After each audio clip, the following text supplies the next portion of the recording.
ముందుగా ఒక నాటుకొని తీసుకొని దాన్ని హలాల్ చేసిన తర్వాత బొచ్చంతా శుభ్రంగా తీసేసుకొని ఇలా జాగ్రత్తగా కాపుకొని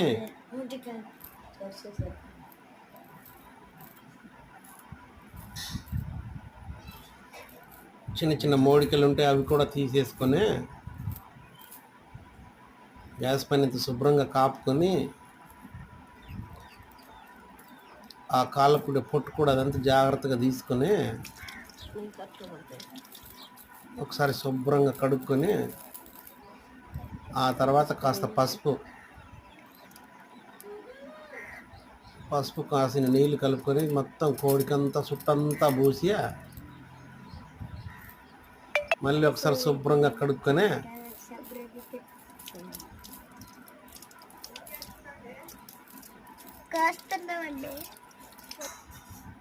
ఇలా ముక్కలుగా కట్ చేసుకొని ముందు పెద్ద ముక్కలు కట్ చేసుకున్న తర్వాత ఆ తర్వాత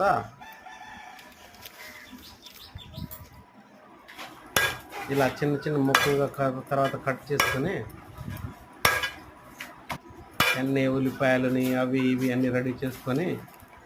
ఈ ప్లేట్లో కోడి పిత్తలు కూడా ఉన్నాయి చూడండి ఫ్రెండ్స్, ఎలా ఉన్నాయో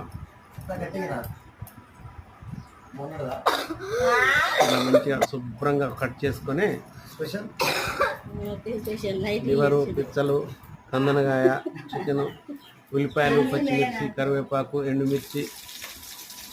ఇక కూర మొదలెట్టుకొని ఆయిల్ మరి శుభ్రంగా వేసుకొని అందులో ఇవన్నీ వేసుకొని ఇవన్నీ సపరేట్గా కొత్తిమీర, పుదీనా మంచిగా శుభ్రంగా కడిగి అట్టి కూడా తెంచి రెడీగా పెట్టుకొని